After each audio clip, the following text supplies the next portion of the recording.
Hello students, now today in this session we will discuss numerical based on gravitation.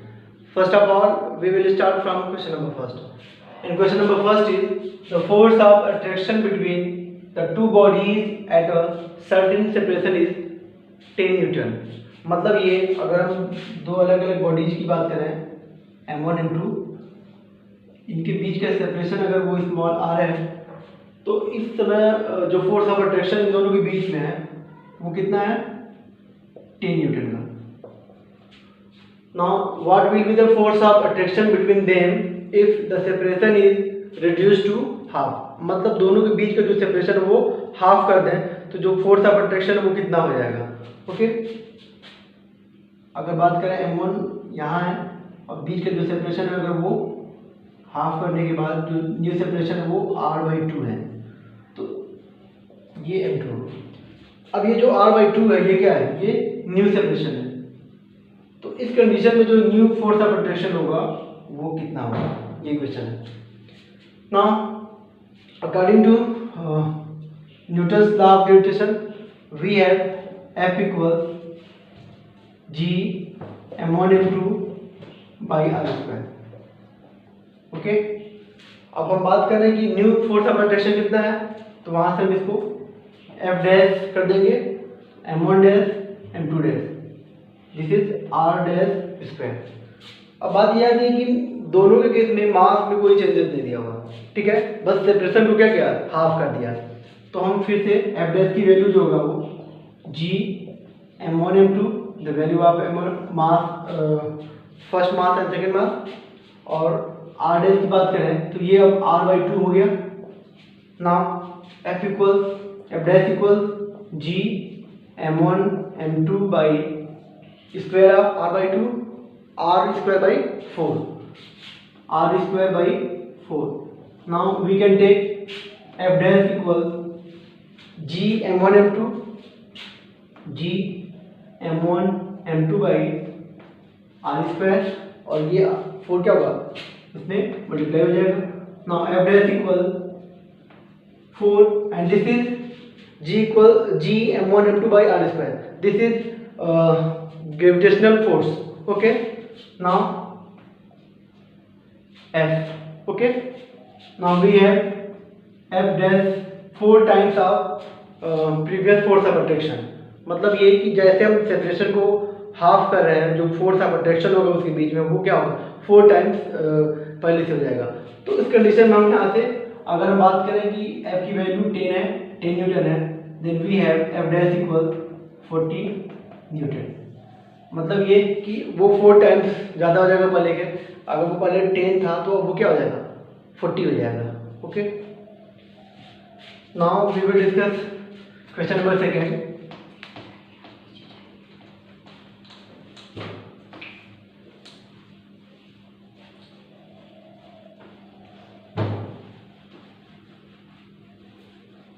Question number second is the weight of a body is 2 Newton. Weight of body is given 2 Newton. What is the mass of the body? If the value of g is 10 meter per second square, find the value of mass of body. Now we have W equals mg, weight equals mass into acceleration due to gravity. Now put the value of weight 2 Newton, the value of m mass, the value of g 10 meter per second square. We can also take the value of g 9.8 meter per second square. Now mass equals 2 Newton upon 10 meter per second square. Now we have 1 Newton equals 1 kilogram meter per second square. So we can take 2 Newton means 2 kilogram meter per second square and divided by 10 meter per second square. This is mass. Now the value of mass of body 2 by 10. Then we have 0.2 and metre per second square is cancel by metre per second square, so we have kilogram. Now mass of body will be 0.2 kilogram. Okay, मतलब ये weight equals mass into acceleration due to gravity. g की value दिया हुआ है, w की value दिया हुआ है, तो हम यहाँ से m की वैल्यू फाइंड कर सकते हैं. Now next question number 3.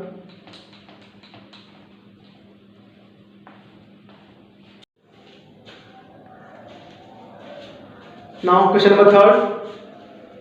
A ball is thrown vertically upwards. एक बॉल को ऊपर की तरफ फेंक रहे हैं. It goes to height 20 meter and then returns to the ground. मतलब ग्राउंड से हम एक बॉल को ऊपर की तरफ फेंक रहे हैं, ठीक है. वो 20 मीटर ऊपर जाने के बाद वापस वो बॉल नीचे की तरफ आ रहा है, ठीक है.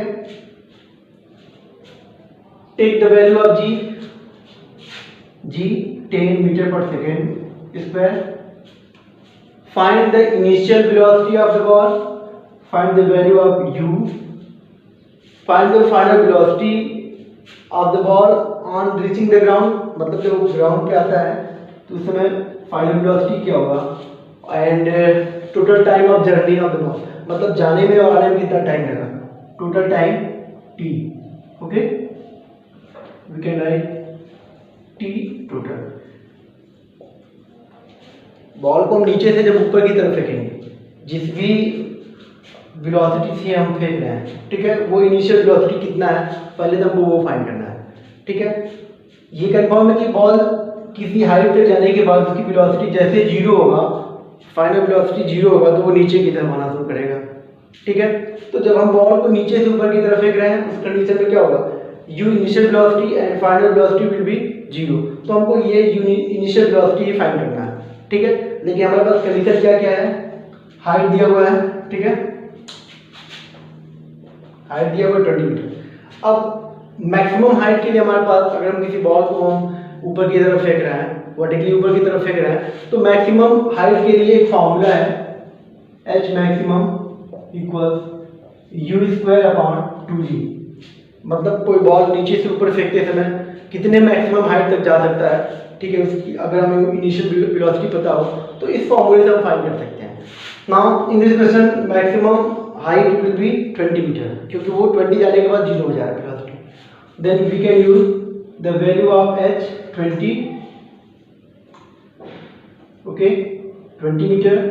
Now the value of u, वो आपको पता नहीं है, u square upon 2g.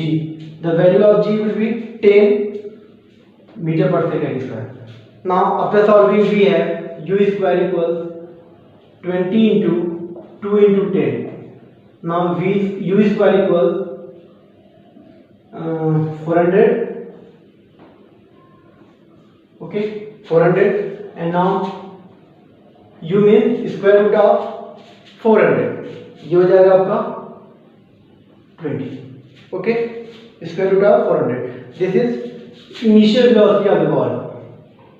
Ball को इसके मतलब है कि हम बॉल को जब भी ऊपर की तरफ फेंके होंगे तो उसकी वेलोसिटी 20 रहा होगा, और वो 20 मीटर जाने के बाद क्या होगा, वो रेस्ट में आ जाएगा. उसके बाद फिर वापस बॉल नीचे की तरफ, ग्राउंड की तरफ आ जाएगा. ये हो गया इसका first part. Now second part. अब हमको क्या नेबर डेटा हो गया, ये कि हम बॉल को हम 20 मीटर पर सेकेंड स्क्वायर की स्पीड से ऊपर की फेंक रहे हैं. 20 मीटर हाइट जाने के बाद वो बॉल वापस जीरो होने के, वेलोसिटी जीरो हो जाएगा, डिक्रीज कर जाएगा, और फिर वो नीचे की तरफ आएगा. तो अगर ये 20 मीटर का जो हाइट है वो अटेंड करने में कितना टाइम लगा होगा, then we can find the value of t u by g. Using this formula t equals u by g, we can find time taken by ball, okay, to attain maximum height. मतलब कितना वो time लगेगा, the value of u is 20 meter per second upon the value of g 10 meter per second square. तो यहाँ से हमको t की value हो जाएगा 2 सेकेंड, मतलब 2 सेकेंड में बॉल ऊपर की तरफ जाएगा, ठीक है. अब हमारे पास डेटा क्या है, जब नीचे की तरफ वापस आएगा वेलोसिटी जीरो होने की वजह से, तो उसकी जो वेलोसिटी ग्राउंड पे जो फाइनल वेलोसिटी होगा, क्योंकि बॉल जैसे ही जीरो हो रहा है वो नीचे आना शुरू करेगा, तो उस समय वही जो फाइनल वेलोसिटी जीरो है वो बिहेव करेगा just like initial velocity. Okay, वो अब इनिशियल वेलोसिटी की तरफ बिहेव करेगा कि 20 है, ठीक है। फिर ग्राउंड पे आने के बाद उसकी वेलोसिटी कितना हो रहा है, फाइनल वेलोसिटी वो कितना हो रहा है, ठीक है। और हमें पता है कि जितने टाइम में जा रहा है ऊपर 2 सेकेंड में, तो 2 सेकेंड वापस भी लौट के आएगा, ठीक है। अब यहाँ से हम देखेंगे कि वो कि फाइनल वेलोसिटी के लिए formula, then we can use Newton's third law of equation. Okay, third equation of motion, v square equal u square plus 2gh। हमारे पास हाइट की वैल्यू दिया हुआ है 20, g की वैल्यू दिया हुआ है 10, u हमें पता है 0 है, तो फाइनल वेलोसिटी फाइंड करना है। v square equal 0 plus 2, the value of g 10, the value of h 20. Now we have v square equals 0 plus 2 into 10, 20 into 20. Then we have 400 and v equals 20 meter per second. मतलब ये कि वो ball अब ऊपर से नीचे जब ground पे आएगा तो उसकी जो मैक्सिमम वेलोसिटी होगी, final velocity of the ball on reaching the ground, वो कितना होगा, 20 मीटर पर सेकेंड होगा। Now next part, third part, total time of journey of the ball. Ball को ऊपर से नीचे से ऊपर की जाने में जो टाइमिंग लगा वो कितना है, 2 सेकेंड का। ओके, अब बॉल ऊपर से नीचे की तरफ आ रहा है, वो टाइमिंग कितना है, 2 सेकेंड है। जो टोटल टाइमिंग होगा, टोटल टाइम ऑफ जर्नी वो कितना होगा, t टोटल, ये होगा t1 plus t2, 2 second plus 2 second, then we have 4 second. 4 second में बॉल नीचे से ऊपर जाएगा, 20 मीटर पर सेकेंड की स्पीड से ऊपर जाएगा, वापस वेलोसिटी से ऊपर वेलोसिटी 0 होगा, फिर वापस वो 2 सेकेंड में नीचे आएगा, तो टोटल वो 4 सेकेंड में 4 सेकेंड में क्या होगा, बॉल ऊपर जाने के बाद फिर नीचे वापस ग्राउंड पे आ जाएगा। Okay, now question number 4।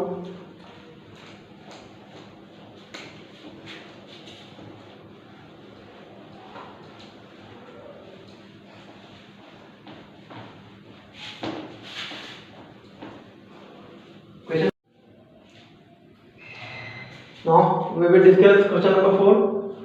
A body is dropped from the top of a tower. मतलब किसी टावर के टॉप से हम ग्राउंड की तरफ एक बॉल को ड्रॉप कर रहे हैं, ठीक है। It acquires a velocity of 20 metre per second on reaching the ground. मतलब ग्राउंड पर आने के साथ साथ वो वेलोसिटी 20 मीटर पर सेकेंड रहता है। बॉल को जैसे ही ऊपर से नीचे की तरफ गिराएंगे उस समय उसकी वेलोसिटी क्या है, 0 है। फिर नीचे आएगा जैसे जैसे ड्यू टू ग्रेविटी क्या होगा, वेलोसिटी इंक्रीज होगा, there is increase in velocity. Now what will be height of tower, calculate the height of the tower. Tower की हाइट कितनी है, if we have the value of g 10 metre per second square, ठीक है। We have the value of g, the value of v, the value of u and find the value of h. According to third equation of motion, what is third equation of motion, v square equals u square plus 2gh. Okay, put the value of u 0 to the value of g 10. Okay, now the value of h not given, h, and the value of v is given 20, so square of 20, square of 20 will be 400. Now 0 is square of 0 0, so we have 20 h. Now h equals 400 divided by 20, so 40 upon 2, height of tower will be 20 meter. Okay, मतलब ये कि body जैसे ऊपर से नीचे की तरफ गिरेगा उसकी वेलोसिटी इनिशियल वेलोसिटी क्या है, 0 है। ग्राउंड पर आते आते due to gravity velocity increase क्या है 20 मीटर पर सेकेंड। अब क्या है, द वैल्यू ऑफ जी दिया हुआ है और हमको हाइट पता करना है, तो हम यूज कर सकते हैं equation third equation of motion v square equal u square plus 2g है। अब यहाँ से सारे वैल्यूज को हम पुट करेंगे, वहाँ से h की वैल्यू हमको 20 मीटर हाइट ऑफ टावर हमको मिल जाएगा। Okay, next question number 5 is I think based on this question number 5।